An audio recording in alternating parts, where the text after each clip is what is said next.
news. We usually have some from the newspaper. Yeah, public and then media.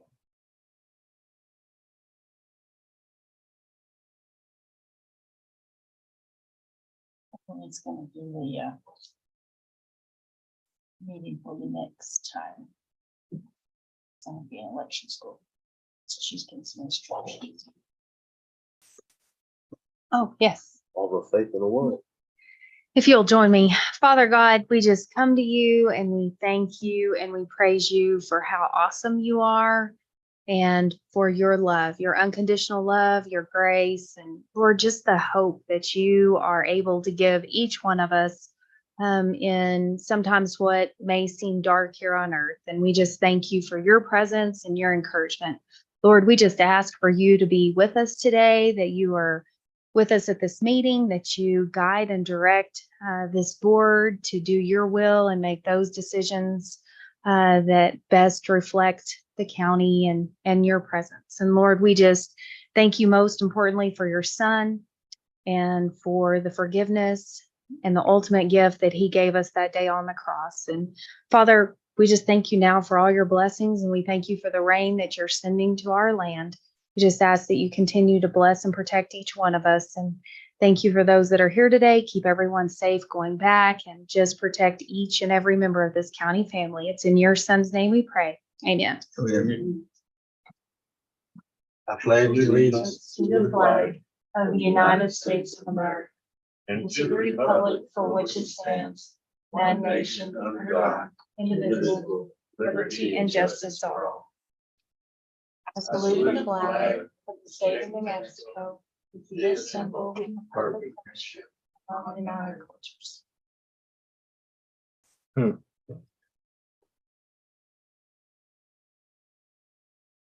Morning, Angie. You do have a presentation for us today?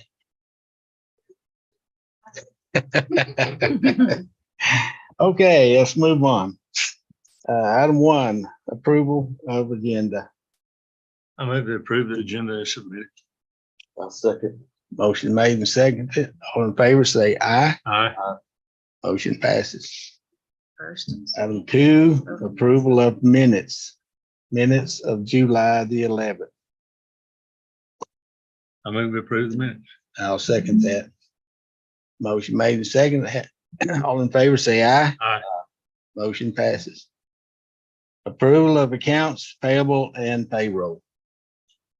And I'll make the motion to approve. Second. Motion made and seconded to approve.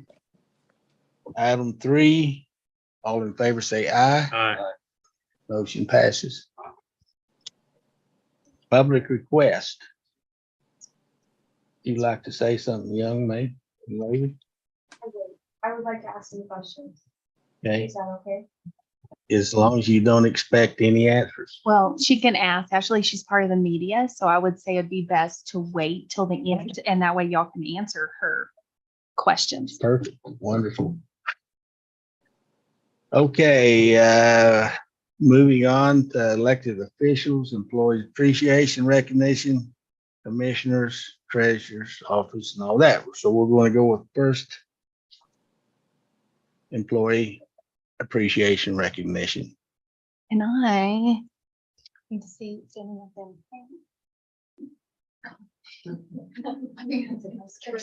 Appreciate them, but we're not.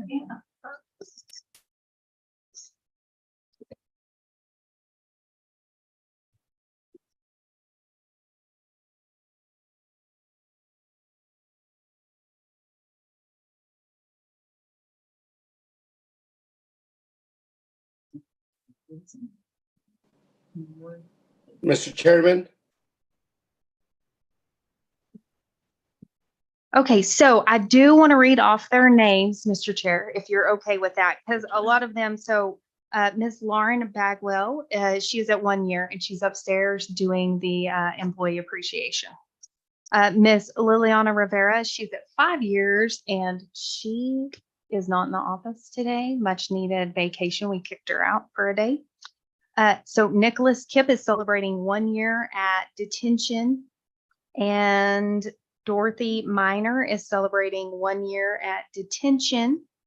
And William Blackwell, 1 year at detention. Braden Terry, 1 year at detention. And Sergeant Elliott, June Marie Elliott, is 1 year at detention. And so we definitely appreciate them. They are running staff over there. We have Jennifer Mendez celebrating 1 year at the sheriff's office. We have Mark Morrison celebrating 15 years at the sheriff's office. Incredible there. And then we also have Jaleese Chavez and Joseph Montoya, both celebrating 1 year at the road department. They're actually out working on 6. So we at least recognize them and appreciate their work. And we have a small little token for them that we will get to them and present. Okay.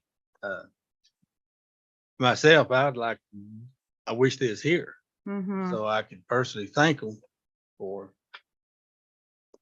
their work and what they do for the county. We'll just go by and visit workplaces. I think that's wonderful. Okay, Mrs. Sanchez, that smile is unbelievable.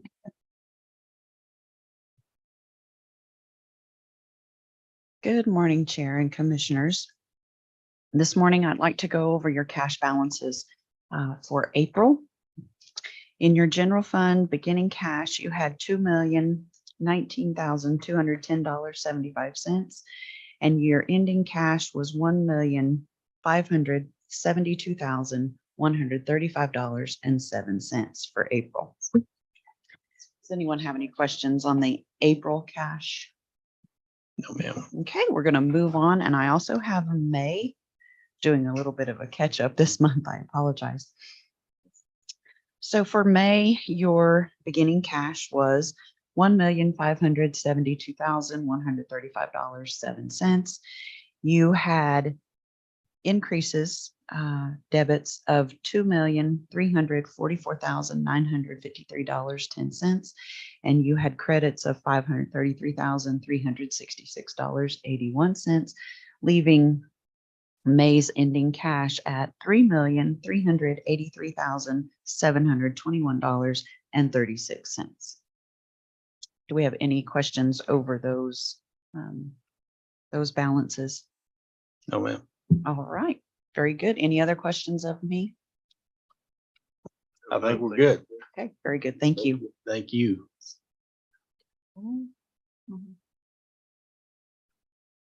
Carol Acosta. And now I believe we need a motion to go into. I'm moving to enter into. Motion made second to enter into energy meeting. All in favor, say aye. Aye. Motion. Commissioner Lopez is now on, so you may want to request his vote. Commissioner Lopez, All right, can you guys hear me? I can hear you now. Yeah, I was trying to get y'all's attention earlier and it's frozen right now, but yes, You did vote yes, right? Yes. You said aye. I think so. Motion passes. Okay, we're now in energy. Go ahead, Carol. Good morning, Commissioners, Chairman. For our batch for this meeting, I had 11 claims for $8,340.16. I recommend 6 for approval for $4,170.83, and 5 for disapproval for $4,169.33. Fedco emergency room physicians, 3 disapproved. 1, the patient has Medicaid. 2, the patient was brought in by Portales Police Department. Roosevelt General Hospital had 4 claims, 4 approved claims, and 1 disapproved claim. The patient was brought in by Portales Police Department. Portales Ambulance Services, 1 approved and 1 disapproved. the patient was being held by Portales Police Department. So that's the indigent claims. And then I have end of year for fiscal year 23. The first quarter, we had a total amount of medical claims for $9,958.44. And a total for Portales Ambulance, $490.95. The second quarter, the total amount for the medical claims approved, $21,434.89. Third quarter, total amount of claims approved, $40,356.39. And for the Portales Ambulance, $461.50.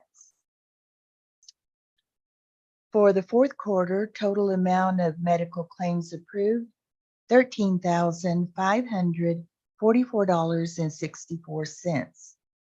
For a grand total of the healthcare assistance program, $86,246.81. And I stand for questions. I don't have any questions, just curious.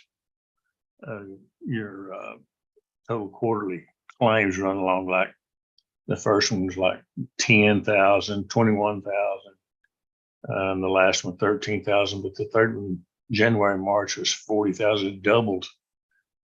Even maybe 4 times as much as some of them and doubled the highest one. Is there any particular reason why January, March was? It just happens that during that quarter, a lot more claims had come in. So say that the providers, say the hospital has several claims, then of course the ER physicians and maybe ambulance or other providers are going to send theirs in as well, like x-rays and all of that. So it all depends on what the hospital sends and then their providers that saw those patients. I figured there's more claims, but I just kind of wondered what was causing more claims. Yeah, and it all depends on what the provider sends. Okay, thank you. I move we come out indigent. Second. Motion made second to come out of indigent. All in favor, say aye. Aye. Aye. 4 yes votes. I move we accept the indigent report. I'll second that. Okay. Motion made and second to approve indigent report. All in favor, say aye. Aye. Aye. 4 yes votes. Thank you. Thank you, Carol. Thank you, Carol. Mrs. Hamilton. Yes, good morning, Mr. Chair, Commissioners. Just a couple of things that I wanted to brief you all on right quick. So we, Mr. Spinks and I have met with the architect again. They are working on getting a final draft, first draft for y'all to review. Our tentative date is for the August 15th meeting to have them attend and be able to present to the commission the first draft of what a master plan has shaped up for the fairgrounds. Then if y'all have some modifications, changes, suggestions, we can start all that. We also, I think it would be great to have a couple of those graphics blown up and posted around the fairgrounds during the county fair so that the public has a chance to see it. Because we've had some public meetings, but we're really struggling getting the public to attend. So I think if we take it kind of to them and have it posted, you know, over at the big special events arena or in some of the barns and different things. And Johnny has a large format printer. So our hope is that we can kind of have a good just draft to put out there, and then we can direct the public so that if they have comments or thoughts or anything, they can seek one of their commissioners out. They can speak with one of us. We'll give them an email address, you know, just trying to make it easier and get a little more public input on that master plan and what that can look like, because we will eventually need to phase that out.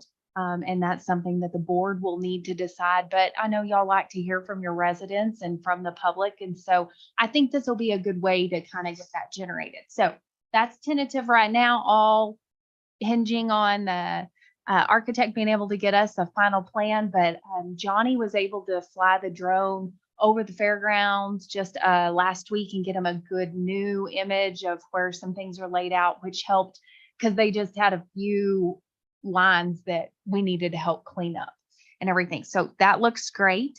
While we're on the fairgrounds, so we have our cleanup day scheduled for August 16th. This is a super fun day where we all go out there and help Mr. Spinks with his last minute to do. So there will be a lot of restroom cleaning opportunities. There may be some minor painting. There will be some great landscaping opportunities. So we open that up for all of our employees. I've sent an email out to all of our department heads and elected officials so that they can make arrangements within their office. If they have some staff that would like to come out, we will do some kind of lunch. You know, we may be grilling out hot dogs or burgers like last year. And even those that are staying behind and working the office can come out and join us. It's just kind of a fun picnic time that we do out there. So we will have that on Wednesday, August 16th. And then for those of y'all that haven't had a chance to drive by while you're in town today, I would encourage you to go out and look at the new fence installation that the commission approved. So y'all approved this with your final or your preliminary budget adoption, and you wanted it actually when we were doing our workshops, y'all wanted to start it early. So we were able to get all of that started and procured the 1st of June, and the contractor built these sections in his shop so that then he's able to bring out 10-foot sections of the iron fence and just start installing it. It's going up so fast. Mr. Lovato and his team came and brought a crew out, helped clear the way, got that old fence out of the way. There was an extensive amount of roots for those elm. You know, it was just really heavy right there. And we're going to have to continue to battle those elm trees along that line. But it looks so great getting that up.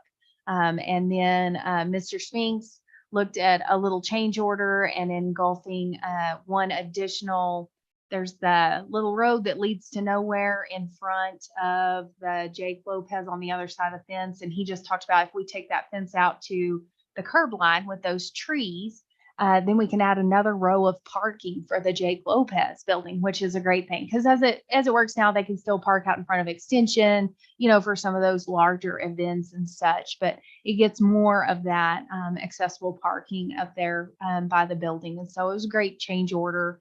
And it was something that the contractor was relatively easy to work in, just a couple of additional sections of the fence just to go a little bit further east.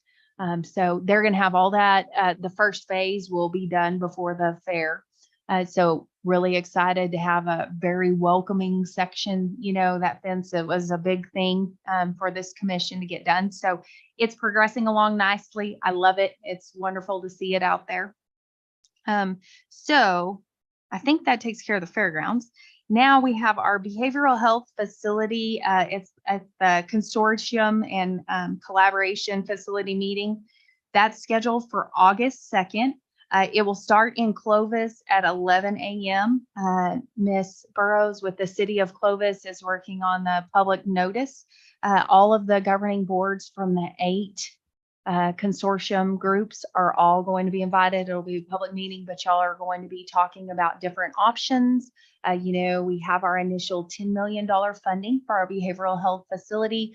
What does that look like? What is the first phase? What can a crisis triage center begin with? Because it's not enough funding for the entire facility, but what can we start looking at? We'll be able to tour an existing facility that could be something that, you know, if the group decides that's how y'all would like to go, or if you want to build from ground up, there's just going to be several options that'll be discussed that day. So those that are able to attend, again, we'll have all of that public noticed and everything. And then I think that takes care of the main things. We're still working through a couple of our projects. So like the HVAC upgrades at the detention center and public health office. We're working to get those completed and build out. Those were having to roll over. We had 26+ week lead times on those ACs, just bigger ton units, a little harder to get in and everything. Apparently it's kind of like the chassis on fire trucks. It's just a little challenging these days to get those. So we have that. And then we're working on our final punch list for the food pantry. And then Mr. Lovato and his team are working on getting the parking lot done. So we really hope that within the next 15 to 30 days, we see that coming to fruition and are able to work with the food bank to get them in place. I know they're preparing and starting with all of their planning to occupy the space, but once we get that available, then they'll be able to move in there. Okay, other than that, I would stand for any questions because the other things to talk about are further down the agenda. Sorry, go ahead. At August 2nd at Clovis, where is that at? So it's going to be at a couple of different locations and that'll come out in the public notice. So we're, I think tentatively, the way it's set now is it was going to be about 11. We were going to meet at the old children's home that's out on it's Brady Street. I'll have to get you the exact address, but there is a facility that's there that could be for sale. And so we were going to have groups out there and tour that facility so that you could see it and then go back and meet either at the Clovis chamber or the Curry chamber, meeting chambers for the meeting itself. And that's kind of the details. We have another meeting tomorrow to finalize that. And then we should be getting that public notice out. And how long will it last? This is the best estimate, depends on engagement and how much conversation there is. I would say 11 to 2, 11 to 3, but again, it depends on how many attend and how much conversation is needed. So that is a very rough guesstimate. Okay, thank you. Mm-hmm.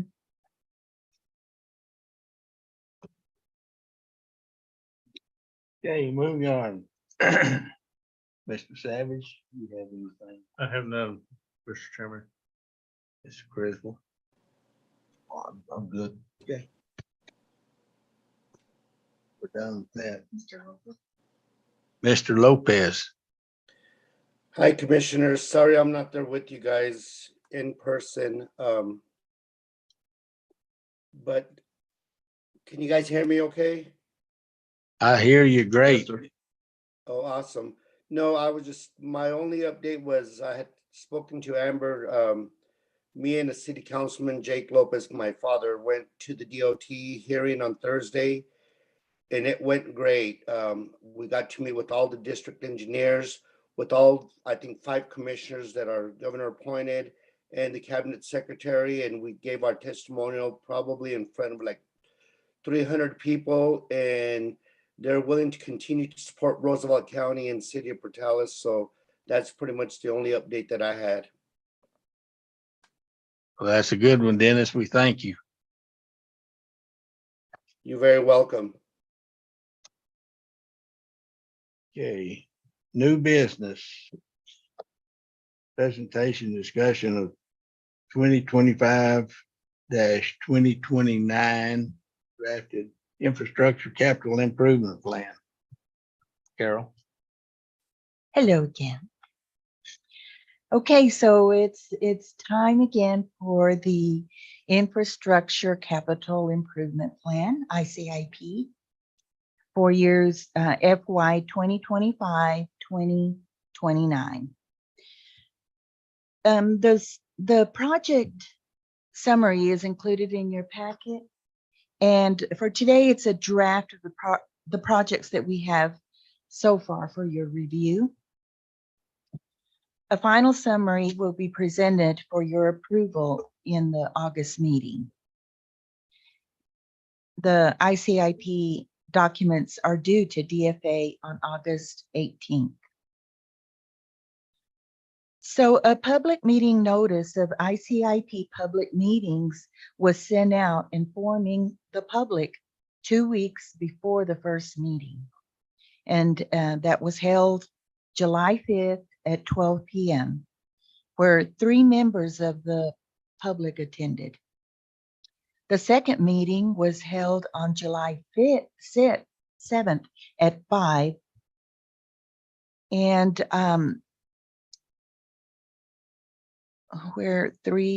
the second one was July 7th at 5. And Commissioner Criswell was the only one that attended that. Thank you. Welcome. The third meeting was held by Ricky Lovato, Road Superintendent, to present the 5-year road plan on July 13th at 5 p.m., of which no one from the public attended. In your packet is a copy of the project summary.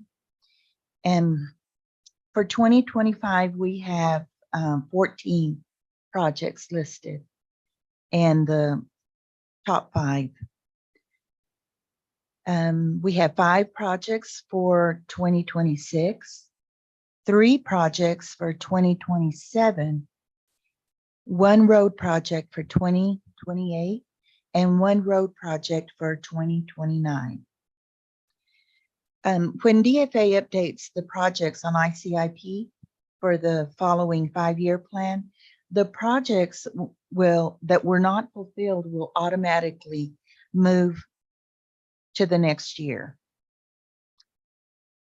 Legislature will normally request forms for the top 5 projects of the current fiscal year, but they will consider any projects listed on ICIP. And our top 5 for legislative session, they're listed on your project summary. The first one is Road Improvement Project 2025. The second one is Roosevelt County Courthouse renovations, which this one was submitted to the congressional spending, and it has made the first round, but we haven't heard anything from them. And Senator Heinrich's office informed us that it made the first round. So we'll see. The third one is Roosevelt County Road Heavy Equipment. The fourth one is also Roosevelt County Road Heavy Equipment. And the fifth one is Fairgrounds Master Improvement Plan, which is also on the list for the congressional spending. It made the first round, and Heinrich's office informed us of that. And we're on the list, but we have not heard anything from that. And Carol, if I can, so just to jump in, commissioners, this is a very much rough draft. These can change, these can move. These are just the initial staff engagement and recommendations based on who attended the meeting and what's needed. We know the Fairgrounds Master Improvement Plan is going to be fluid and can change, especially with the development of the master plan, the revision of the master plan for all of those. So those numbers right now are estimates as to the first phases of the projects that we're looking at and everything. But again, that's going to be extremely fluid. If there's something on this list that the commission wants to discuss moving up or moving down or reprioritizing, there's certain things on here like our micro seal projects. They are not in the top 5 because we have them on the list as we apply for grant funding with our transportation project funds. So we just want to ensure that they're listed as a priority, but those are not something that need to be in our top 5 because we list them again for other grant funding. We have added on radio communication in regards to the digital system and what that upgrade will look like. And we've asked both Mr. Johnny Montiel and Sheriff Sanchez to really take the lead on those. You'll see that we have a Matt Therapeutic Day room, looking at what that could look like within our facility, having 1-day room specifically designated for that program, which is best practice. We also have our updated emergency warning system. Right now we have that.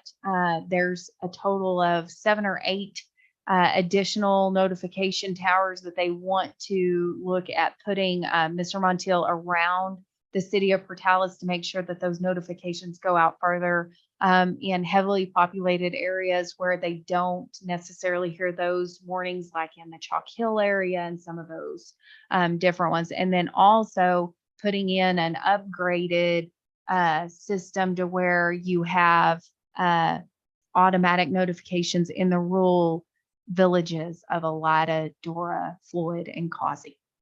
So those are all things that he has put out there.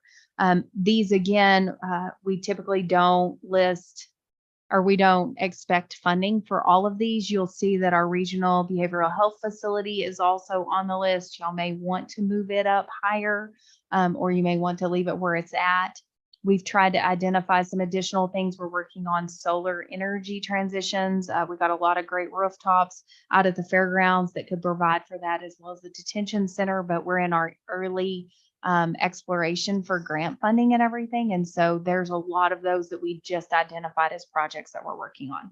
But again, this is very fluid and this is just a draft. This isn't anything other than a lot of hard work by Ms.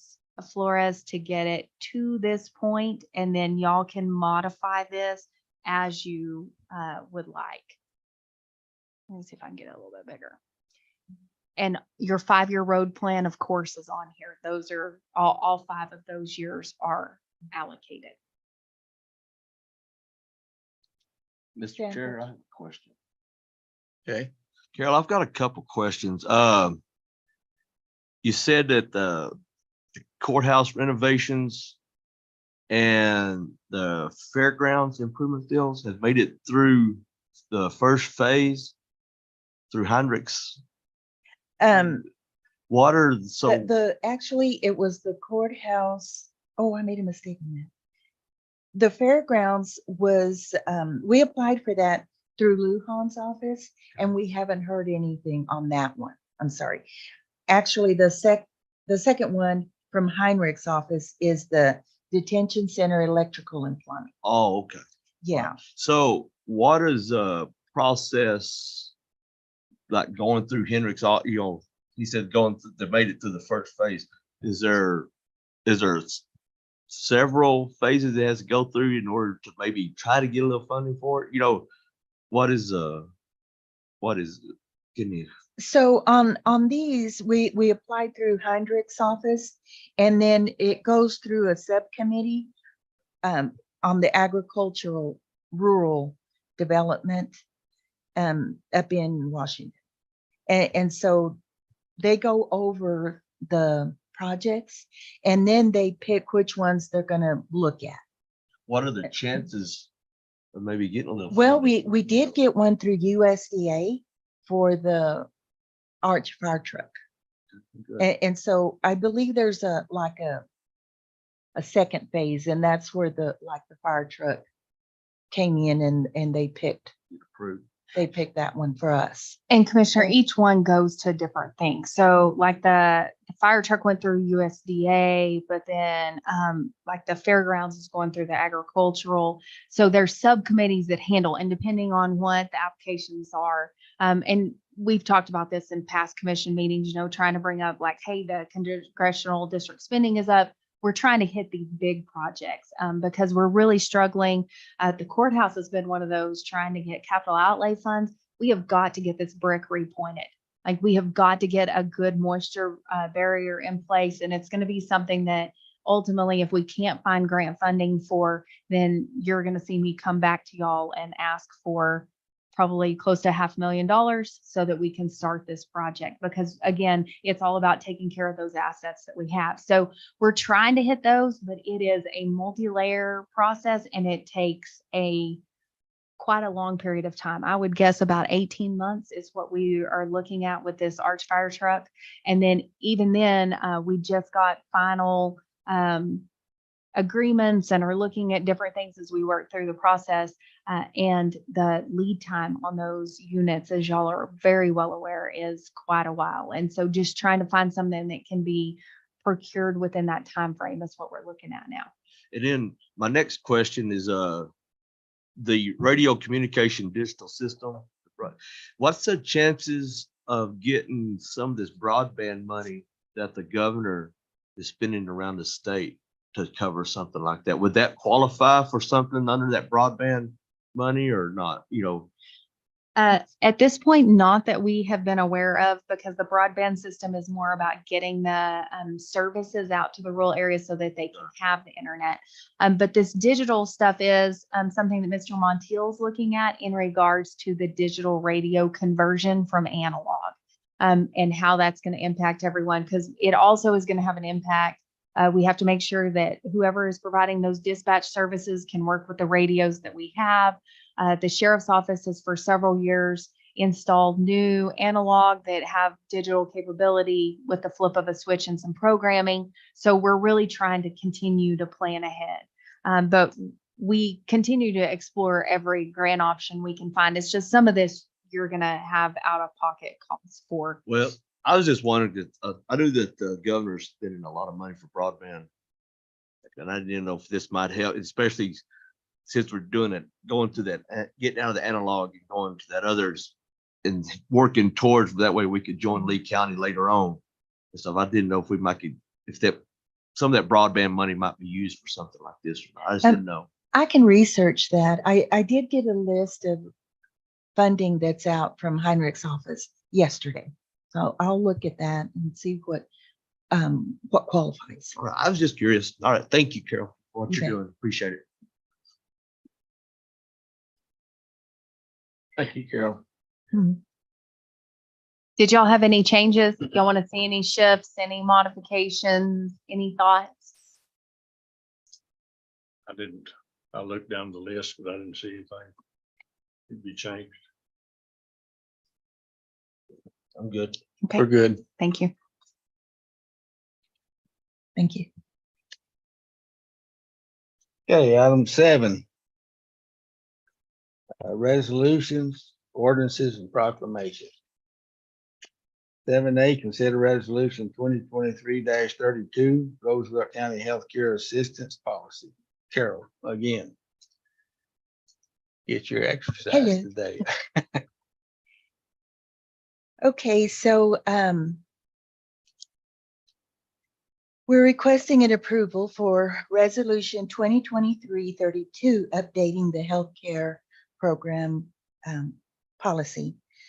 The policy was last updated in 2022, but we have found the need to revise it once again.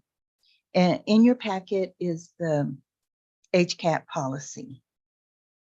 So the first revision on the policy is that we increase the amount for the air ambulance transport, as it was, well, it is currently $1,000.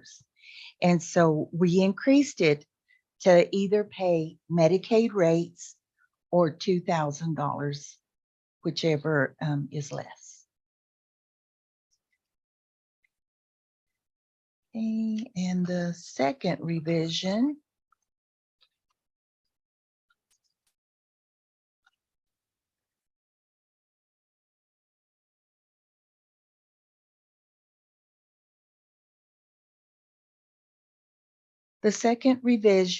on claims item K, and it's page 9. Denied claims for indigent claimant will not be considered for payment if a claim is denied by primary insurance incorrect ICD-9 coding or incorrect procedure codes from the provider of medical services.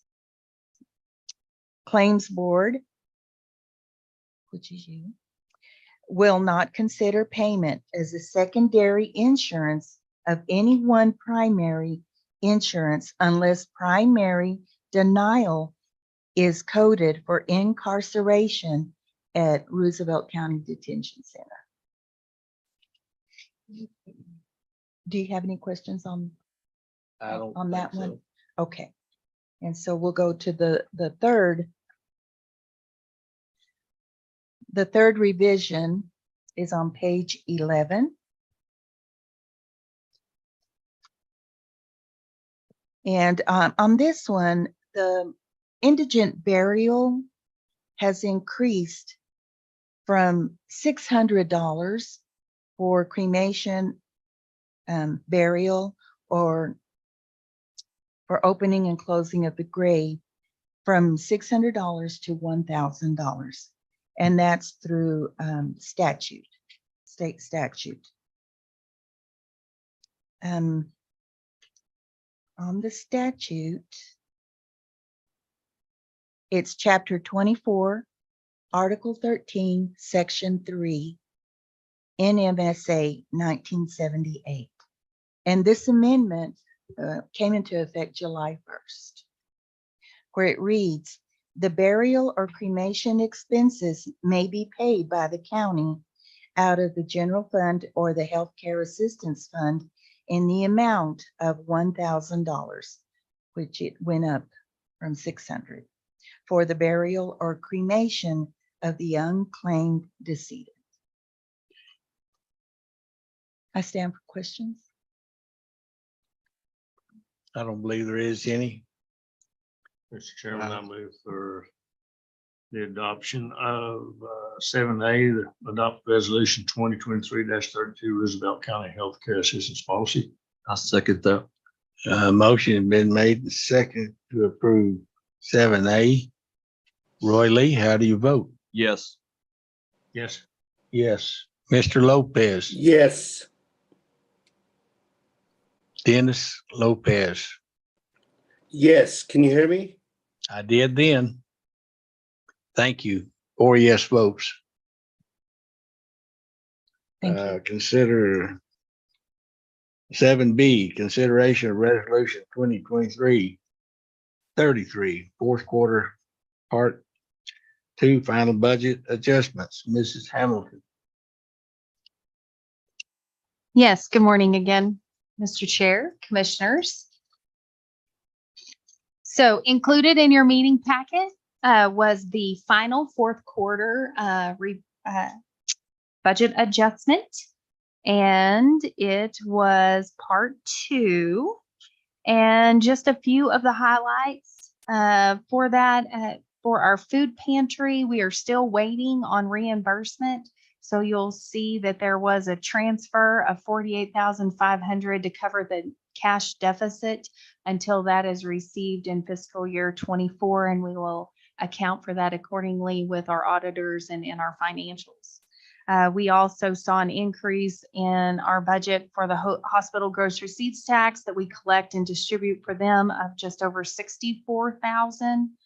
We did match the county. We did some modifications on the county gross receipts or the fire funds, and also their EMS and fire protection funds to make those match actual so that we can ensure that we have everything there.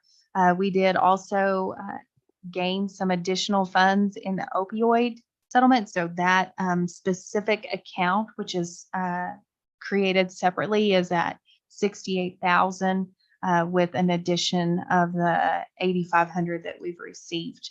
And then other than that, there was just some minor other additional budget adjustments that I'm sure you've noted on the reports, but I would stand for any questions, and if not, ask for your approval. I'll make that motion to approve. Second. Motion made second to approve 7B. Mr. Yes. Savage? Yes. Lee? Yes. Mr. Lopez? Yes. 4 yes votes.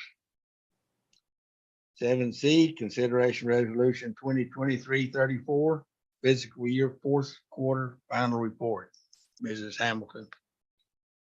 Yes, Mr. Chair, Commissioner. So this again was included in your budget. This is our final report for fiscal year 23. This is statutorily required of the governing body. And this actually also is what sets our ending cash balance for fiscal year 23 and sets our beginning cash balance for 24. do we need to go into public hearing? No, this is just the fiscal report. So it's like, once we finalize the report, then yes, sir, we would need to do the public hearing for the final budget. So in this financial report for the fourth quarter, as you've seen reflected in your recap summary, we have an adjusted balance for the general operating fund of 12.7 million. We have road adjusted balance at 2.6 million. Fire protection is just over 1 million. Again, we have a couple of fire trucks that are still out there on procurement waiting for those. And our ARPA funds are sitting at just at 2 million with what is the rollover of what's been allocated. So we still have some funds to distribute there as the commission is planned. So a lot of things in the works there. We just don't have those funds necessarily expended at the close. So when you look at your official adjusted balances, the total for all funds is just over 23 million.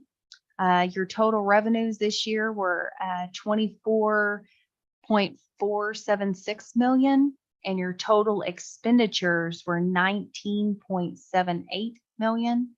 And then you had just over 2.6 in adjustments for your final and adjusted balances.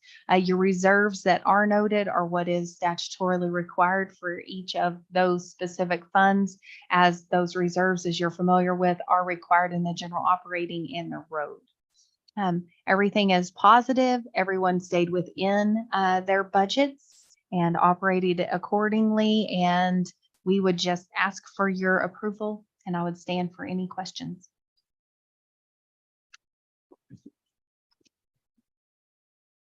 Mr. Chairman, I move for adoption of 7C, adopt resolution 2023-34. I'll second it.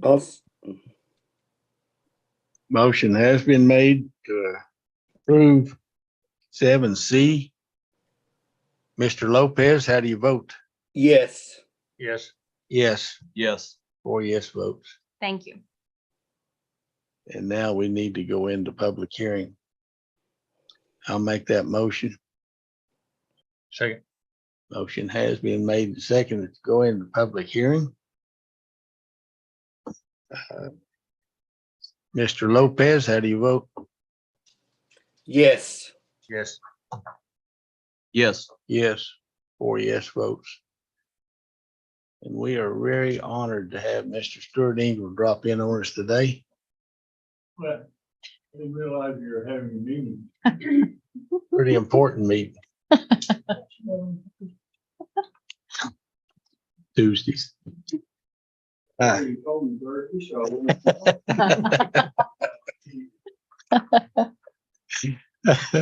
Good to see you, sir. We are now in public hearing. Yes. So let me give you a quick little recap of the fund that was in your budget or in your meeting packet. This is the budget binder I brought with me, just in case you have any specific questions. I can dial down into the specifics. No, exciting, right?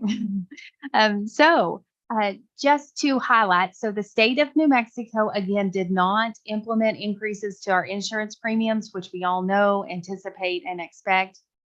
However, they have chose not to. So we do have all of the personnel budgets reflecting the approved 85-15 split as y'all initially set in your preliminary budget. We added the budget for the summer intern program. That is approximately $100,000. You saw a combination. There were a couple of payrolls, or a payroll that hit in fiscal year 23 that was included in the budget adjustment, but then the primarily heavy part of this program was going to be in fiscal year 24. This is the last week for these interns to work in their placements. We have just about 40 that have been placed throughout various entities, county, city, public departments, and everything. And it has been really great. We're working on highlighting some of those success stories as some of these students have really found some passion and some great work opportunities. They've probably also found some things they don't want to do for the rest of their career. So it's been a good experience for them. But it's been a great way to get them plugged in and working. So we're glad to see that. There were some life change events within departments and offices, whether it was for insurance coverages. We've had all kinds of fun stuff there. We also have some upcoming planned potential retirements that have been included. So what we've seen is about a net increase of just over $47.5 thousand in personnel budgets from what y'all approved in the personnel budgets preliminarily versus the final. So relatively small change, but again, we want to put this forward with as accurate information as we have. So all of those higher changes that we've seen at our detention center or sheriff's office, different places have all been computed into these budgets. Our total projected wages for the entire county is wages and benefits is at 6.877 million. So a substantial part of our budget. You look at the total general fund budget of just over 10.6 million, and 6.9 million of that is for personnel. They are truly our greatest resource. They are how we get our things done. Everything that we are required to do as a public body, as y'all are aware, requires personnel to do it. So you've got to have the blade operator out there. You need the deputy on the roads. You've got to have the detention officer manning the station. So it's our biggest expense. It's not anything that's unexpected. It's what is in our budget at this point.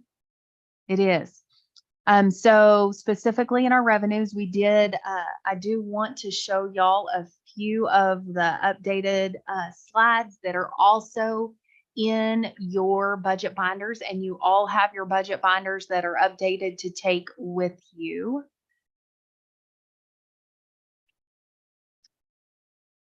Sorry, I did not go, oh, click tapping.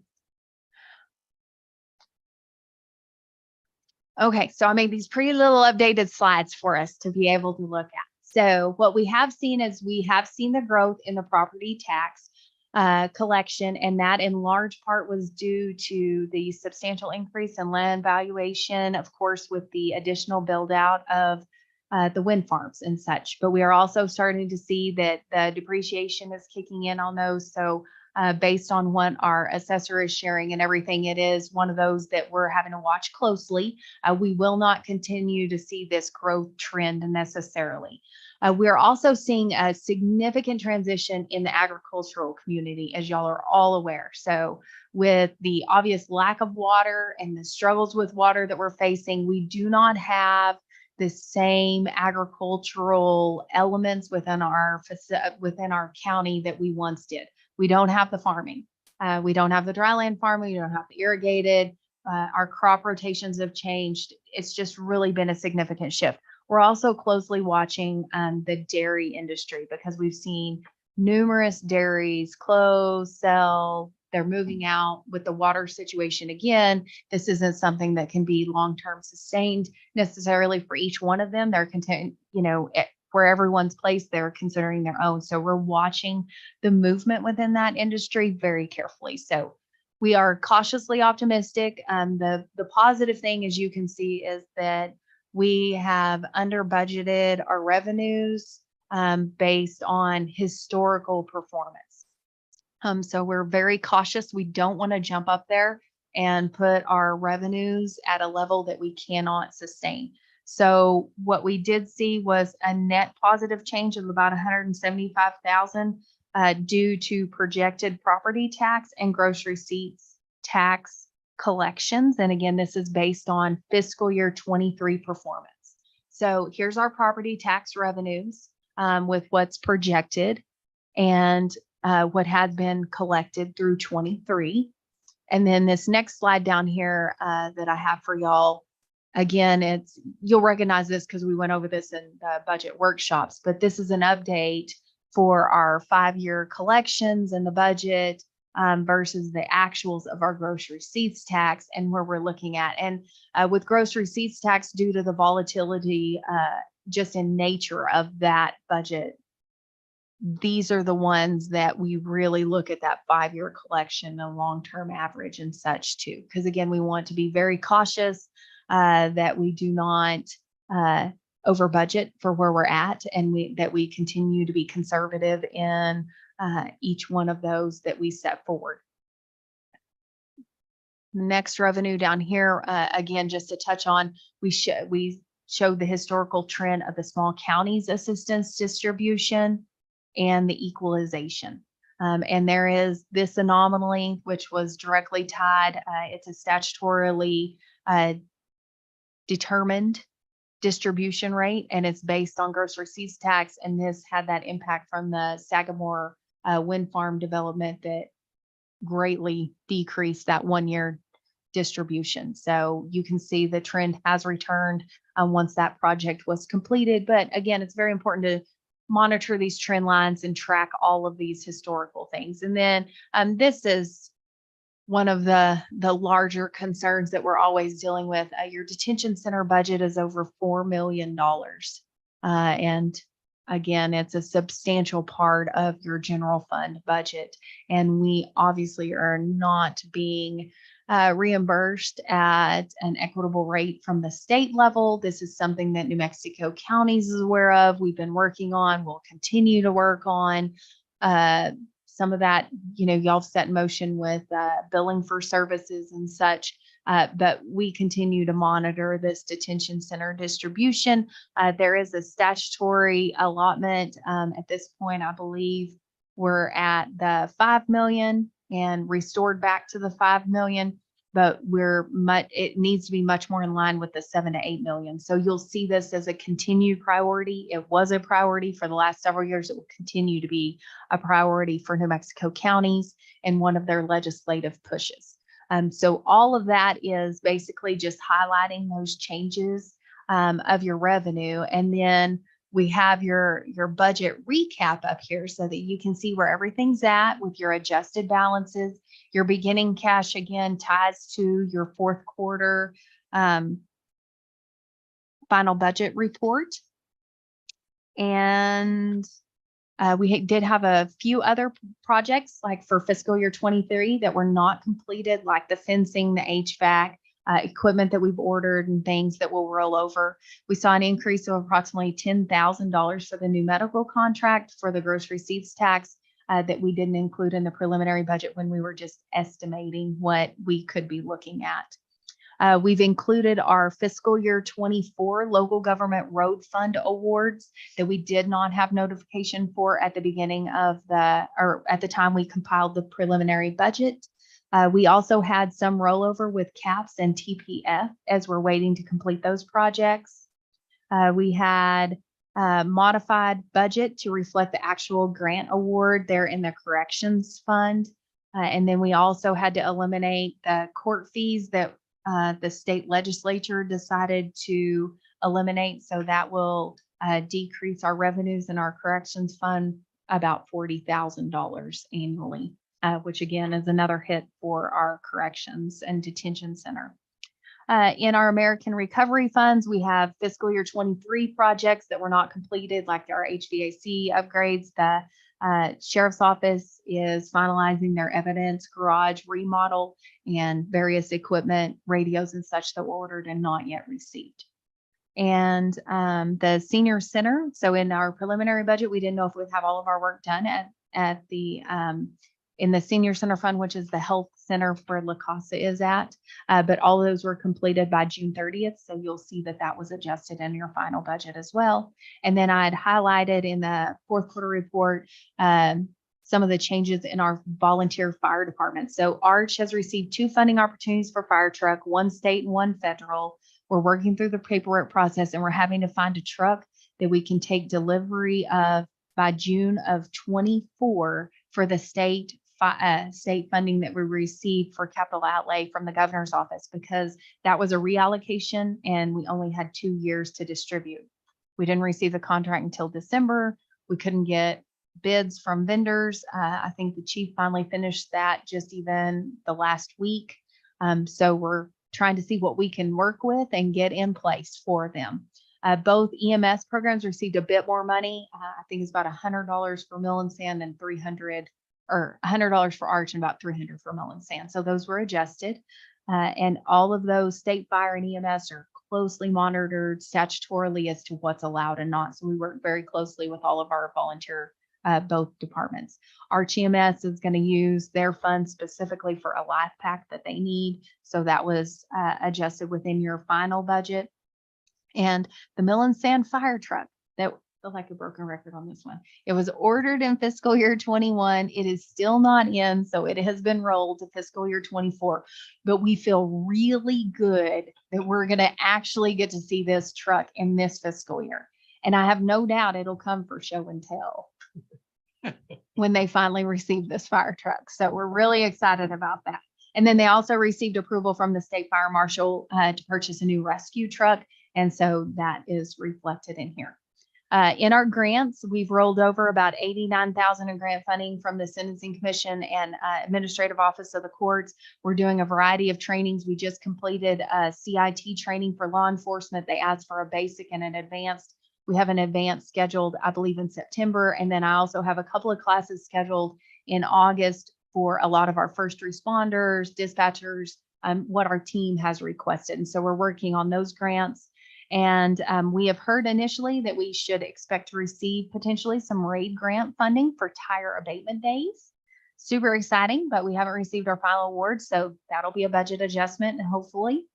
We've also applied for Clean and Beautiful grants, the transportation road project. So all of those things, the T-Mobile grant, and grant funding for our sheriff's office. And so with all of those, y'all would address those in a potential budget, but we want to do our due diligence and let y'all know these are included in your final budget until we have a final award and notification. So those will all come before y'all as new contracts and agreements.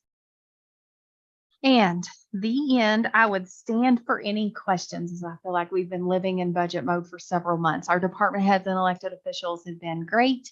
They have made known their needs and helped us develop each one of their areas' budgets, and they monitor them and they know that they're responsible for them. And that's what makes the difference of how everything is run like it is. It is very much a team effort. It is the treasurer's office working closely with the finance and all of the department heads and elected officials doing their part too. So just want y'all to understand it's everyone working together. Thank you very much for that final report. I'll move we adjourn the public meeting into formal session. Second that. Motion made and seconded. Go back to regular session. Dennis Lopez, Yes. how do you vote? Yes. Yes. Yes, Yes. 5 yes votes. We're now back regular session. And now we do need to approve our final year, the 23-24 year, budget year. Is that right, Mrs. Hamilton? Yes, sir. I'll make that motion to approve 2023-20 or the 2023-24 fiscal year final budget. Second. And we now have a second motion has been made and second to approve. Roy Lee, Yes. Yes. yes, Yes. 4 yes votes. Thank you. Yes, ma'am. Item 7D, consideration resolution 2023-35, 2023-24 fiscal year budget adoption. You I did thought that one. that's what we just got through doing. Okay, now over to 8 contracts, agreements and procurements. Request for approval of intergovernmental agreement with the city of Portales, Roosevelt County for road maintenance of section of Industrial Drive. Mrs. Hamilton, is this Road 6 that goes into Industrial Drive? That, Yes, sir, that same area. That's Well, you what, know- that's what we have in there. it's been a couple of weeks ago, I had some time after a meeting and I wanted to go see the progress that the city had been made, because I knew they're supposed to prep the trees, get them ready. This in the bar ditch. And I've got to say, that's the saddest looking prep that I'd ever seen by anybody. Could you explain what's going on? Or I know the county's probably had to go out there and clean up their mess. Do you have anything to say about that? So I can confirm that we've had some struggles with how everything has been. So part of that initial intergovernmental agreement that ties in with this one that I'm presenting today is the work while we're doing 6 and we're mobilized, this makes sense to be able to do it. And we did recommend several phases and all of that. The first phase was 6 from Industrial Drive to U. And we did a pre-meeting with the city earlier this spring. Both myself, Mr. Lovato, met with the city manager and their public works director, and we talked in depth about the work that needed to be done and the trees that need to be removed. There's just quite a few trees down 6, and we've got to get those out of the way so that our equipment can get in there and we can get that road relayed, because it's a complete rehabilitation. However, the problem has been, of course, that the work wasn't quite to the level that we needed. And so I know Mr. Lovato had 2 additional meetings with their public works department to advise of the deficiencies that were out there. Unfortunately, at this point, the county has had to, they are now on day 2 of 8 personnel that the county has had to station on 6 and actually do the prep work before we could even start the actual repavement process.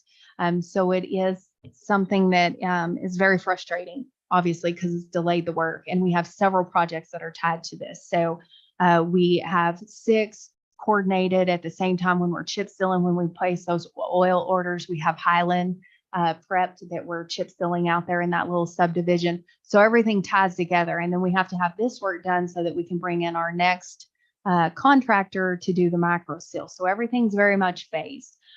So yes, there is some stress. I know Mr. Lovato is actually presenting to the city council tomorrow night on this agreement and the request for their approval, and is also sharing an update on that. And I know some of the city council has been made aware of the deficiencies in the preparation of this roadway. And my understanding is that will all be something Mr. Lovato can discuss with them and present tomorrow, as he'll have a better idea. We're hoping at this point that that'll be done today, so that we can get back to work on doing the actual scheduled maintenance on this road, because they will have to get all of that existing material ripped up. They're going to get it crushed, put back into the base, get everything reworked and tighten up that road. And then they'll begin to haul in that base course and start the subgrade work and everything. So that ties in. Thank you for the question. I will answer any more questions if I don't address them, but it ties in with this intergovernmental agreement we're presenting today. So Mr. Lovato and I have been working very closely with our private industry out there, and My Mark Trucking, Mark Myers and them have offered to come alongside and partner with us to do some of the work that we proposed in phase 2 and 3.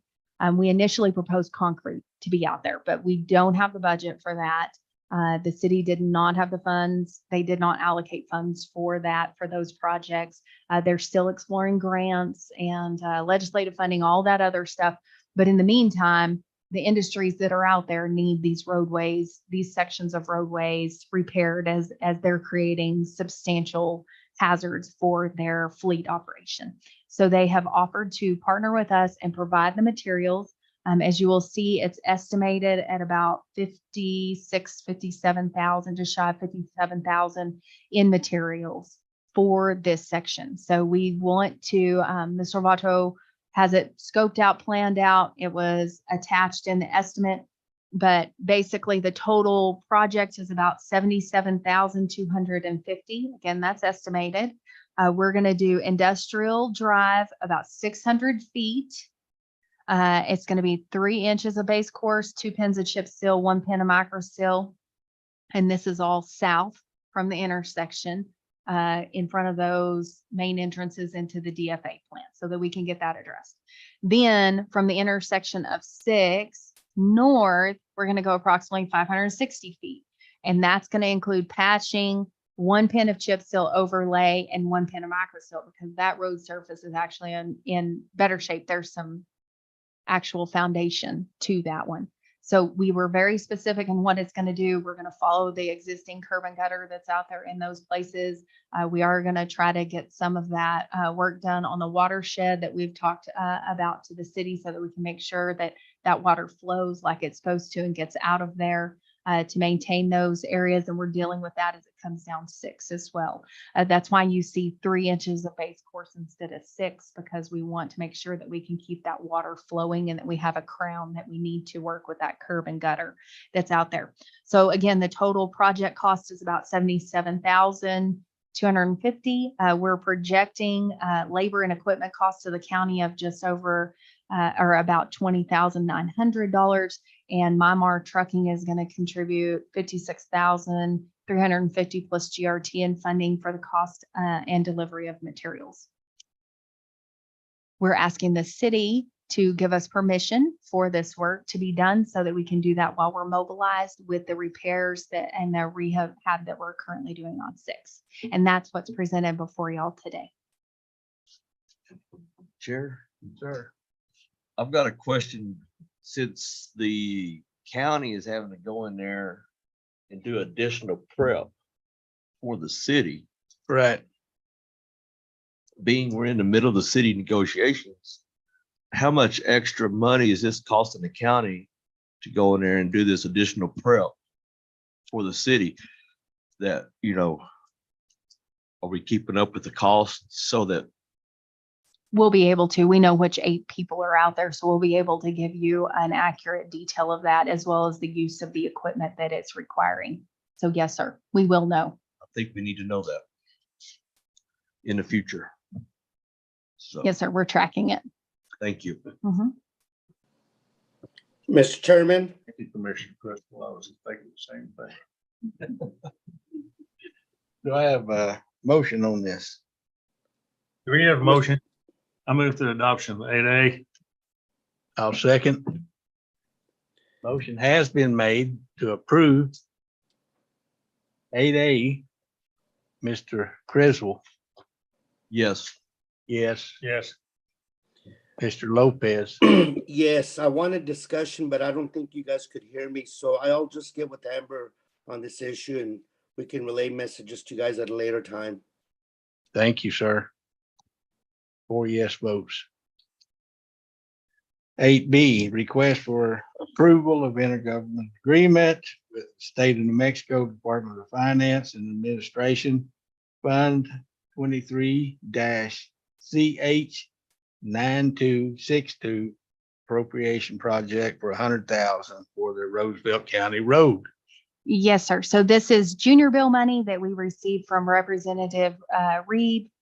We were very excited to have it. It's to purchase, equip, or upgrade county road department vehicles. As you know, they requested a couple of fleet that we're looking to enhance. So we'll use that money toward those to offset that cost. They've approved $100,000. This is junior bill money. So we have to have this spent before June 30th of next year. So we're just asking for your approval so that we can get this contract submitted and get that procurement moving forward. Okay. Well, I can assure you that it's not going to be hard to get spent before June of next year. I'll make that motion to approve. I'll second. Motion's been made and seconded to approve 8B. Mr. Savage. Yes. Mr. Lopez. Yes, yes, Yes, 4 yes votes. Thank you. 8C, request for approval of intergovernmental agreement with State of New Mexico Finance Administration Fund 23-ZH9263 appropriation project for $160,000 for the sheriff's office fleet. Yes, sir. Mr. Chair, Commissioners, so this is actually junior money from Senator Engel that he secured to purchase and upgrade our law enforcement vehicles for the sheriff's office. Again, we're just asking for your approval. Junior bill monies, same set of parameters. Well, I move for adoption of 8C. I second that. Motion has been made and seconded to approve 8C. Mr. Lopez. Yes, and I would also like to personally express my appreciation to Senator Engel. I think I heard you say he's there, present, and I just want to thank him for everything he's done for many, many years for our community. Thank you, Senator. He actually is gone, but I'll tell him and you can tell him next time also. Yes. Yes, Yes. 4 yes votes. 8D, consideration. Just maybe some thank you note from the commission. Do what? You think? Could we maybe just send him a thank you note from the Gore Commission? We had a little thank you note, maybe the next meeting we could all sign it when we're all here and thanking him. I will get them both prepared for both Representative Reed and Senator Engel for both funds. Mhm. Because they've always been there for us. Yes, sir. Consideration of program agreement renewal with New Mexico Cooperative Extension Service. Yes, Mr. Chair, Commissioners, this was included in your packet. This is the annual agreement that we have outlined for extension services for the 87,000 that y'all have budgeted in there for extensions. So we have an agreement in place that states for the 85,000, this is what you receive. And it goes through the terms. The term is July 1 through June 30th of 2024. And it was included in your packet. I would stand for any questions. I'll move we approve 8D. Yeah, I'll say. Motion has been made and seconded to approve 8D. Yes. Lee, yes. Yes. Mr. Lopez, Yes. 4 yes votes. Thank you. Now we have executive session. We had a motion to go into executive session. I'll make it. I second that. Mr. Griswold seconds it. Motion has been made and seconded to go into executive session. All in favor, say aye. Aye. Motion passes. We're now in executive session.